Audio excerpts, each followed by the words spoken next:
घटनाहरू थुप्रै छ हैन। श्रीमान भइन्जेल वा श्रीमान नभएको दिन छ्याछ हैन। श्रीमती भएको दिन त्यो श्रीमतीले त्यो श्रीमानलाई कति वा गर्छ, तर श्रीमती नभएको दिन त्यो त्यसको पनि हालत त्यस्तै हुन्छ। एकजना अगमवक्ताको परमेश्वरको जनको चाहिँ श्रीमान बित्यो अनि केही समय पछि उसको दुईटा छोरा थियो, तर त्यो दुईटा छोरा चाहिँ सानै हुँदा छोडिराखेको थियो। आमाले ज्याला गरेर खुवाउँथ्यो, तर हुर्क्यो बढ्यो जवान सम्पन्न भएको मान्छेको छोराछोरीले खास त्यति काम गर्दैन नि त हैन, हल्लेर हिँड्छ। खान पाएपछि किन काम गर्नु, पैसा भएपछि किन। तर बुवा नभएपछि घरको हालत पनि त्यस्तै हुन्छ। बुवा नभएको घर र आमा मात्रै भएको घरको हालत खराब हुन्छ, अलिक बेहाल नै हुन्छ। अनि केही समयपछि छोरा हुर्क्यो, तर बाउ बितेर गएको थियो। अनि छोराहरू काम नगर्नु भएपछि बारी बाँझो भयो, अनिकाल लाग्यो, ऋण काटेर खान थाल्यो। एक दिन साउदी आएर लानु हुन्छ। त्यही बेलामा उनीहरूसँग खानेकुरा केही पनि थिएन, तर अनि उनीहरूले आमाले एउटा आइडिया लगाउँछ। अनि दुईटा छोरा जवान छोरा थियो, अनि छोरालाई भन्छ, हेर छोरा, तिम्रो बुवा बित्नुभन्दा अगाडि हामी बुवाले चाहिँ यो बारीमा एउटा धान गाडेर राखेको छ, तर मलाई पनि यहाँनिर गाडेको छ भनेर भनेको छैन। अब यो खन, यो खोज, हामी समस्यामा छौँ भनेपछि आमाले कोदालो ल्याएर दुईटा छोरालाई दियो। बिहानदेखि बेलुकासम्म खन्न लगाए। 3-4 दिन खने भेटेन, छैन। आमाले झुट बोल्नु भयो, होइन छोरा, यही बारीभित्र गाडेको, कहाँनिर गाडेको मलाई थाहा छैन। फेरि दोहोऱ्याएर खन, फेरि उतादेखि फेरि यतासम्म खन, छैन। अनि आमाको कुरो त मान्नु पर्यो, 3 परिवार मात्रै। अनि आमाले भने सानो पोका हो, तर बहुमूल्य चिज चाहिँ कतै डल्लातिर पर्यो होला, डल्ला फुटाउन लगाए, छैन। अनि दुईटा छोरा थाकेर सुतिरहेको थियो। अनि आमाले छोराहरू सुतेको बेलामा राति गएर तोरी छरिदिएछ। तोरी छरिसकेपछि छोरा 2-3 दिनपछि उठेर बारी हेर्दा पुरा हरियाली थियो। केही समयपछि तोरी फल्यो र कटनी गरेर त्यसलाई चाहिँ बेच्यो हैन। तोरी चुटेर बेचिसकेपछि अनि आमाले भने छोरालाई, हेर छोरा, तेरो बाउले गाडेको धान लिए। अनि दुवै छोरा खुसी भए। मैले भन्न खोजेको चाहिँ के हो भने, परमेश्वरको वचनले मत्ती 13:44 स्वर्गको राज्य चाहिँ एउटा गाडधान जस्तो। आज संसारका मान्छेले यो स्वर्ग प्राप्त गर्नको लागि धेरै मेहनत गर्छ। तपाईले देखिराख्नु भएको छ, तीर्थयात्रा जान्छ, मन्दिर जान्छ, बलिहरू चढाउँछ त्यो स्वर्ग प्राप्त गर्नको लागि। स्वर्गमा चाहिँ के छ त? के छ स्वर्गमा? मान्छे सबैजना किन स्वर्गमा जान चाहन्छन्?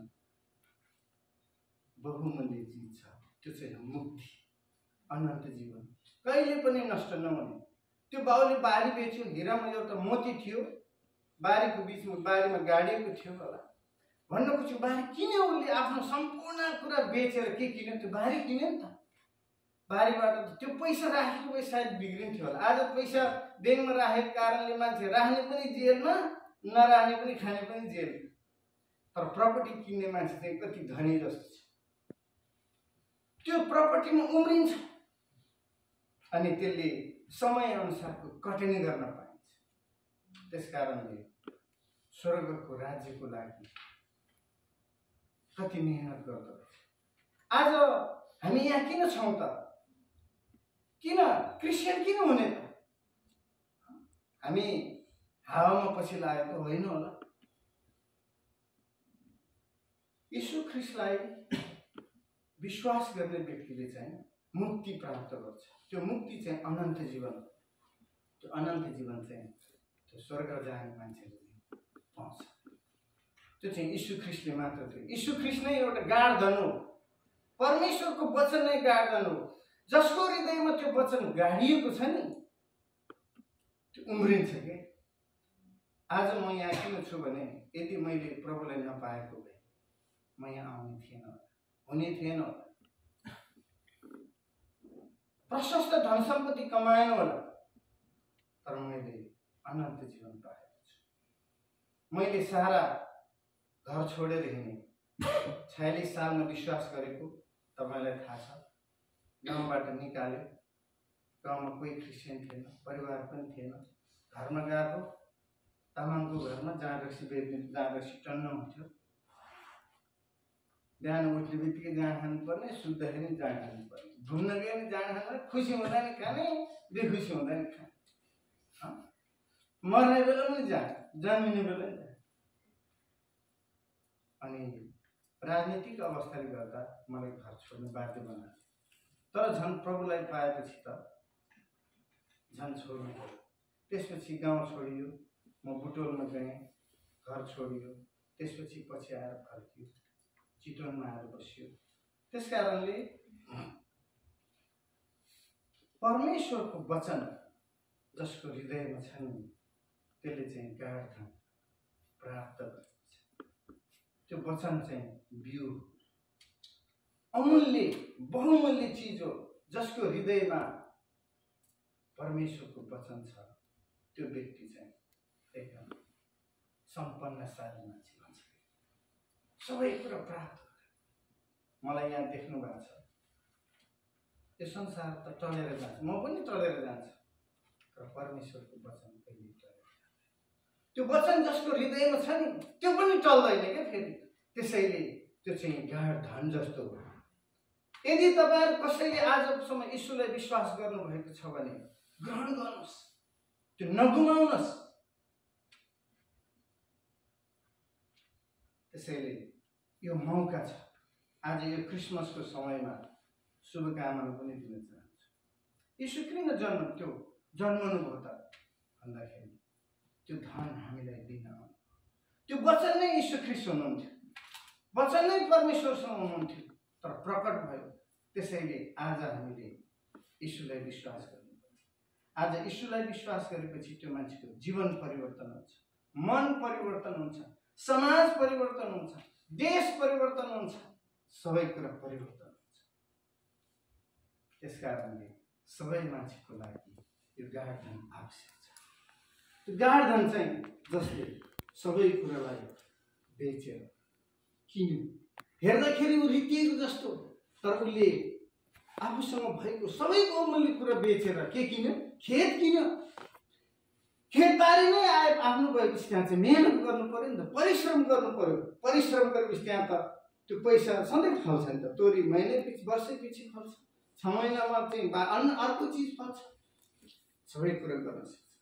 त्यसकारणले आज हेर्नुहोस् त, त्यो कोरिया देशको एउटा कहानी हेर्नुहोस् त, घटनाहरू।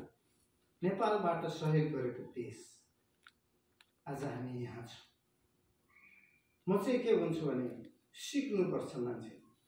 मैले मान्छेले नेपालमा चाहिँ विदेशमा गयो भनेर विरोध गर्नु होइन। नेपालको मान्छेले एकचोटि सबै विदेश जाओस् कि कमसेकम शिक्षा जिउन शिक्छ। प्रभुले कहाँ लगेर चुन्ने हो भन्ने थाहा छैन। म यति बदमास मान्छे हो, मलाई ठेङ्ग्रोमा जेलमा लगेर विश्वास दिलायो। मेरो दिदीले भन्नुभएको थियो, तेरो सङ्कष्टको दिनमा तैँले पुकारिस् भने तेरो प्रार्थना सुन्नेछ, तैँले छुटकारा पाउनेछ। मलाई पुलिसले चुड्दै थियो, रातभरि लामखुट्टेले टोक्दै थियो, हात खुट्टामा केही थिएन। आन्दोलनमा हिँड्ने मान्छेलाई पुलिसले पाएपछि कसरी गोज्छ?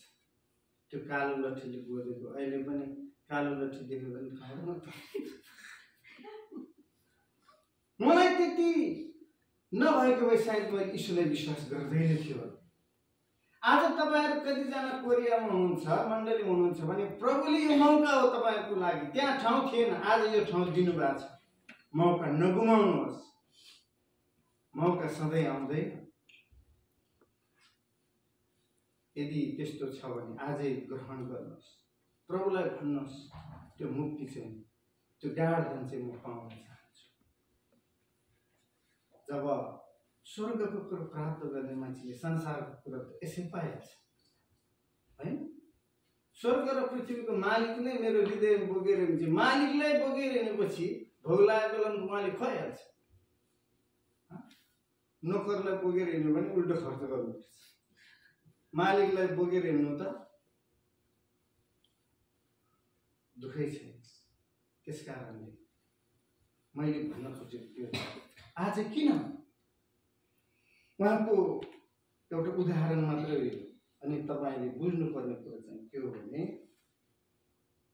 जब गाडेको धान उम्रिन थाल्छ त्यसपछि त्यसले फेरि ऋण गर्नु पर्दैन।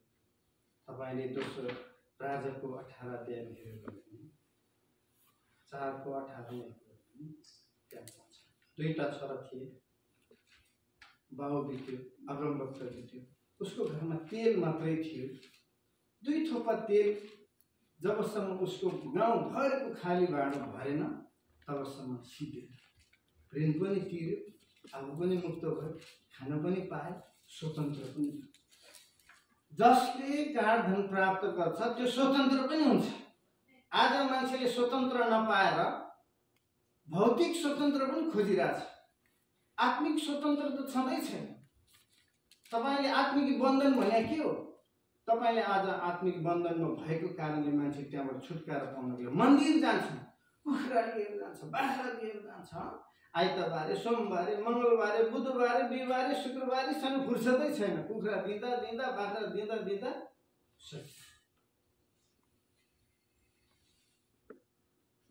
हामीले त यीशु प्रभुलाई ग्रहण गर्नको लागि, त्यो गाढ धन पाउनको लागि केही गर्नु पर्दैन। यीशु ख्रीष्टलाई ग्रहण गरेर पुग्छ। सबै कुरा छोरा भएर जन्मिनु पर्यो के। त्यसैले यूहन्ना 1:12ले के भन्छ भने जतिले उहाँलाई ग्रहण गरे उहाँले तिनीहरूलाई परमेश्वरको सन्तान हुने अधिकार दिनु। सन्तान मेरो धनीको छोरा भएपछि त्यसले ज्याला गरेर हिँड्नुपर्छ, ऋण गरेर हिँड्नुपर्छ। तर पापले चाहिँ हामीलाई दास बनाउँछ। उदाहरण भन्न चाहन्छु, पापको दास कस्तो हुन्छ भने धनीको छोरो साथीभाइ मिलेपछि जवानी अवस्थामा एक दिन पिकनिक जाऊ भन्छ, हुन्छ जान्छु भनेछ। उसको भागमा चाहिँ के ल्याउने त? जवान भएन, पैसा त छैन। अनि म मासु ल्याउँछु भनेछ, मासु ल्याउनलाई त पैसा दिएन बाउले। घरमा टन्नै कुखुरा थियो। अनि उसले सोचेछ यो घरको भाले लिएर जान्छु। घरमा नोकर पनि थियो। पापको दासको विषयमा कुरा गर्दैछु। अनि बाउ सुतिरहेको थियो। बिहान 4 बजे नै पिकनिक जानुभन्दा अगाडि छोराले कुखुरा भाले लगेर गइसकेछ। नोकरले त देख्यो। अनि भोलिपल्ट आइसकेपछि त्यो नोकरले के गर्यो, बिहान 4 बजे उठेर गाई दुहुनु पर्ने थियो। तर कुखुरा भाले लग्या पर्सिपल्टदेखि त्यो मालिकको छोरालाई गाई दुहुन लगाए, गोबर सोर्न लगाए। किन? कुखुरा भाले लग्यो, खाएर आएको। नोकरले के भन्छ भने तिमीले त कुखुरा भाले लगेछ नि त, बाउले खोजिरहेछ भने चुप लागे नभन् भनेछ। अनि त्यसपछि त्यसो भए नभन्ने हो भने गोबर सोर। ऊ 7 बजीसम्म सुत्थ्यो, नोकर पो 7 बजीसम्म सुत्नु थाल्यो। बिहान दुध लिएर नोकर जानुपर्ने, गोबर सोर्न जानुपर्ने। अनि नोकरले आएर भन्छ ए उठ, किन गोबर सोर्नु जा? किन सोर्ने? तैँले तेरो बाउलाई भनिदिन्छु भनेको उठेर सोर्नु पर्छ। अनि साह्रै भएछ। अनि भन्छ पापको दास भने चाहिँ के हो कि मान्छेले, संसारको मान्छेले गल्ती नगर्ने मान्छे को छ? म पनि गल्ती गर्ने मान्छे को छैन? यहाँ धर्मी मान्छे छ त कोही? सबै पापी छ। केही न केही गल्ती गरेका छन्। मान्छेले जाने नजाने दिनमा एउटा पाप चाहिँ गरेकै हुन्छ, सोचेर बोलेर गरेर। अब म 55 वर्षको मान्छे, दिनको एउटा मात्रै गरे भने पनि 55 वर्षमा कति हुन्छ? 365 × 55 गरे भने त कति? मैले त कति कुखुरा चढाउने? ल वर्षको महिनाको एउटा मात्रै राख्यो भने पनि 55 12 त कति भयो? कति? पापबाट मुक्त नहुने।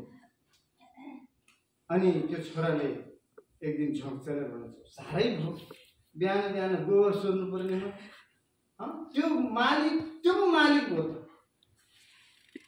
आज हामीले यीशु ख्रीष्टलाई विश्वास नगरेको कारण चाहिँ पाप चाहिँ हाम्रो मालिक भएको छ। त्यसैले पापले दास बनाएको कारण मान्छेहरू राम्रो असल काम गरेर धर्मी बन्न चाहन्छ। कुखुरा दिएर, बाख्रा दिएर, भैँसी दिएर, बलि चढाएर, दसैँ तिहार इत्यादि हेर्नुहोस् कति बलि चढाउँछ। अनि त्यसले भनेछ साह्रै एक दिन बाउले गोदे नि गोदो जा गएर भन्दे भनेछ। भनिदियो भनेपछि सिद्धियो नि त होइन। अनि साँच्ची नै गएर भनेछ बा तपाईँको छोराले हो नि अस्ति कुखुरा त्यो कहाँको स्यालले लग्यो, तपाईँको छोराले लगेको। अनि छोरालाई बोलाएर भनेछ छोरा यो भारी तेरै त तैँले चोर्नुपर्छ। मलाई खाँचो छ भनेर तिमीले मलाई खुसी पारेको भए भनेर म दिइहाल्छु नि, किन चोरेर लानु पर्यो। अनि पापको दास भनेको त्यो। आज संसारमा मान्छेहरू पापको दास। हामी किन दास बन्दैछौँ, किन बलि चढाउँदैछन् भन्दाखेरि मान्छेले पाप गरे, आदमदेखि नै पाप गरेर त्यो पापबाट छुटकारा पाउनको लागि धेरै बलिहरू पूजा पाठहरू गर्छन्। तर एउटै यीशु ख्रीष्टलाई विश्वास गरेपछि बाउलाई भनेपछि भन्नुको अर्थ हामीले पाप स्वीकार गर्नु पर्यो र भन्नु पर्यो हे परमेश्वर, हे यीशु प्रभु, मैले गल्ती गरेकै छु, जानेर अथवा नजानेर, अबदेखि माफ पाऊँ है बुवा। परमेश्वरले त्यो दिनदेखि त्यो सन्तानलाई माया गर्नुहुन्छ। त्यसैलाई भन्छ परमेश्वरको सन्तान। आज त्यो सन्तान भएको कारणले हामी नभए पनि भएकै जस्तो, नखाए पनि खाएकै जस्तो,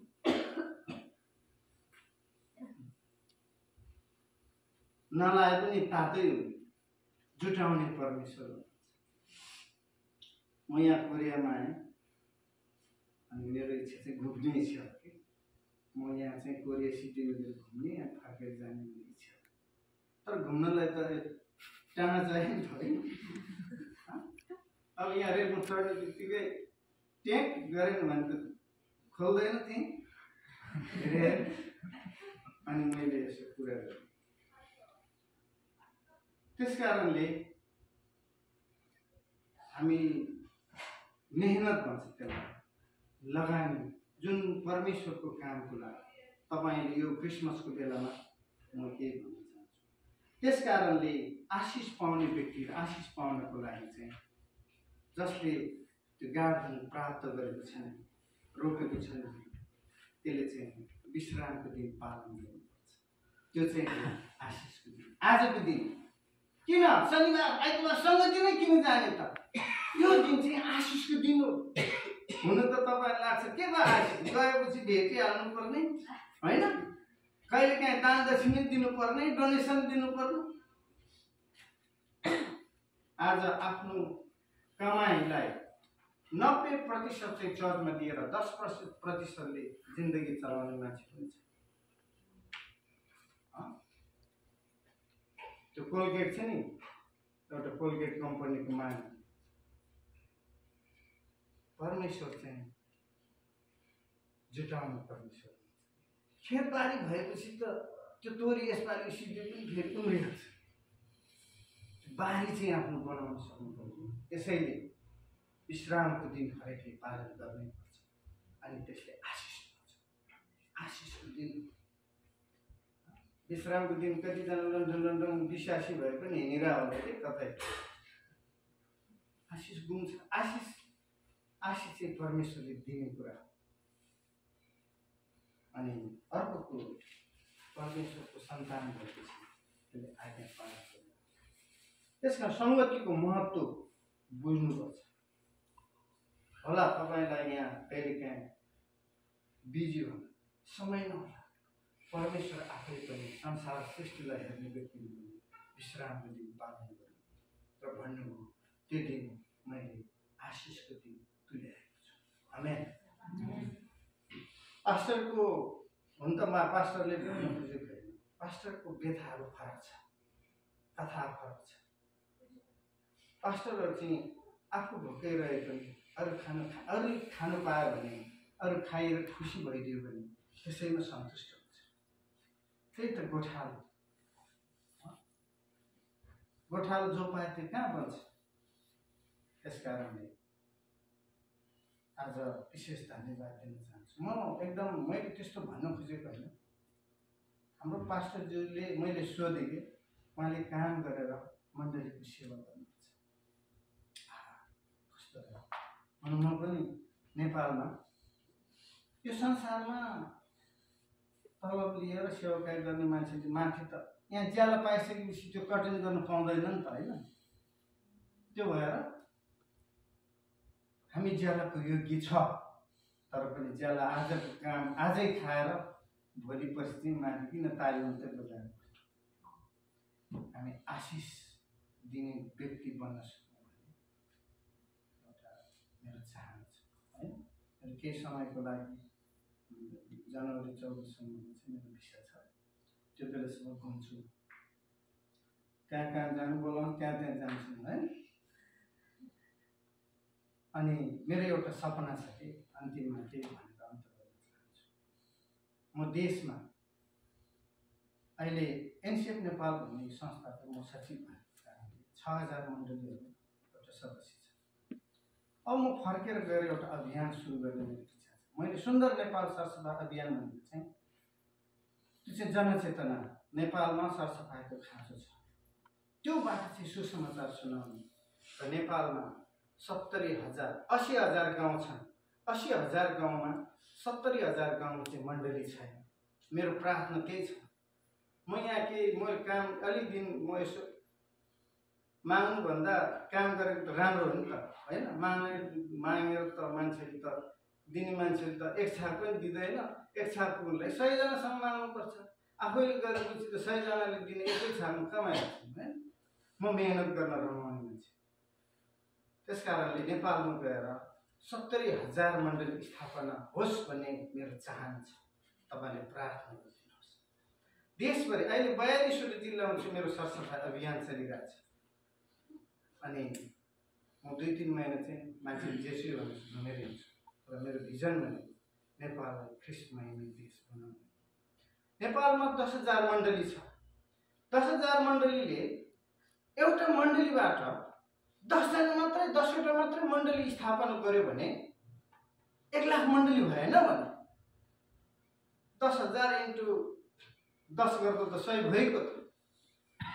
त्यसको लागि एउटा आइडिया चाहिएको छ। अब फर्केर गएपछि म त्यो अभियान सुरु गर्छु 2025 देखि। तपाईँहरूले प्रार्थना गरिदिनुहोस्। यहाँको मण्डलीहरूलाई म यही अनुरोध गर्न चाहन्छु। तपाईँ हामी मात्रै बाँचेर हुँदैन, आफू बाँचेर अरूलाई नि बचाउनु पर्यो। हामी खुवाएर बचाउनु भन्दा नि आत्मा बचाउनु पर्यो। मण्डलीले मण्डली जन्माउनु पर्यो। आज त्यसैले नेपालको मण्डलीहरू मेरो 4 किसिमको हाम्रो परिवार छ। एउटा मेरो आफ्नै घर परिवार, एउटा छिमेकी परिवार, एउटा दाजुभाइ परिवार, एउटा देशको परिवार। त्यो परिवार सबैलाई म चाहिँ माथि स्वर्ग गएर सबैलाई नजर गरेको म देख्न चाहन्छु। तपाईँहरूले पनि त्यो देख्नु भयो। सेवाकाई भनेको चाहिँ कहिलेकाहीँ प्रचार गरेर पास्टरै भएर मात्र गरेको सेवाकाई होइन। तपाईँले जहाँ गरिराख्नु भएको छ त्यो पनि सेवाकाई हो। कसैले भाँडा माझिराखेको छ भने त्यो तपाईँको इमान्दारितालाई भन्छ। यो त इमान्दारी मान्छे हो। किन? यो क्रिस्चियन हो, यसले भाँडा राम्रोसँग माझ्छ। त्यो सुसमाचार होइन त? किन? यसले क्रिस्चियन भएको कारणले राम्रोसँग भाँडा माझ्छ। यसले ठग्दैन, यसले बेइमान गर्दैन। त्यो इमान्दारिता नै हाम्रो सुसमाचार, हाम्रो पहिचान हो। त्यसकारणले एक दिन मैले यो संसार छोडेरै जानु छ। जानुभन्दा पहिले केही गरेर जानु छ। हैन? पैसा भने कुरा त 2-4 दिन कमाउँछ, रमाउँछ, फेरि सिद्धिन्छ। तर परमेश्वरको काम गर्ने मान्छेहरू कहिले पनि अन्त हुँदैन। त्यो चाहिँ गार्डन जस्तै हो। र स्वर्गको राज्य चाहिँ त्यो बारी हो। त्यो बारी नै तपाईँले आफ्नो बनाउनुहोस् भन्ने मेरो आह्वान छ। धन्यवाद मौकाको लागि। परमेश्वरले आशीष दिउन् यो मण्डलीको लागि। मेरो यही प्रार्थना छ, मेरो एउटा ठुलो सपना छ देशमा, हाम्रो देश धनी बन्न सकेको छ। यहाँ एक दिन काम गर्यो भने यहाँको $100 हिसाब हुँदो रहेछ। नेपालमा काम गर्दाखेरि $10 पनि आउँदैन। बिचरा दिनभरि काम गरेर 1 किलो खसीको मासु किन्न सक्दैन, तर पनि रमाउँछन्। त्यो देशलाई बाहिर बस्नेहरूले, मण्डलीहरूले प्रार्थना गर्नुहोस्। म त सकभर भन्छु देशका हाम्रो नेपालीहरू एकचोटि सबै विदेश गएर पैसा कमाऊ अनि रमाऊ अनि फर्केर आएर देश बनाऊ। मेरो यही सपना छ। प्रार्थना गरिदिनुहोस् आउने दिनहरूमा यसरी नै संगति गर्न पाओस्। परमेश्वरले यहाँ सबैलाई आशीष दिउन्। तपाईहरु सबैले आज यदि गाडधन पाउनु भएको छैन भने, यीशु ख्रीष्टलाई ग्रहण गर्नु भएको छैन भने आजै ग्रहण गर्नुहोस्। मौका छैन, सुतेर उज्यालो हुन्छ कि हुँदैन थाहा छैन। हामीलाई जति आयु दिनु भएको छ नि, त्यो ट्याक्कै सिद्धिनु बित्तिकै जहाँ सिद्धिन्छ त्यहाँ ढल्ने हो के मान्छे।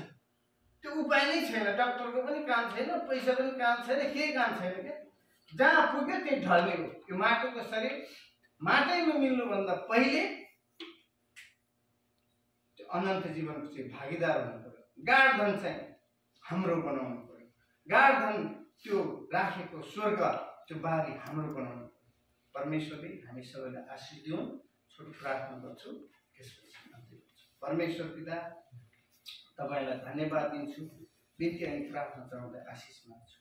आज यो मण्डलीलाई आशीष दिनुहोस्। हाम्रो पास्टरजीले जुन मेहनत गरिराख्नु भएको छ, यति धेरै भाइ बहिनीहरूले मण्डलीलाई जसले यो मण्डलीलाई प्रभु अनि देखरेख गर्ने मौका दिनुभयो। यहाँ कोरियामा बसेर कोरियाको मण्डलीहरूलाई अनि मण्डली परिवारलाई र यहाँ भएर सङ्गति गरेको नेपालमा भएकोहरूलाई आशीष माग्छु।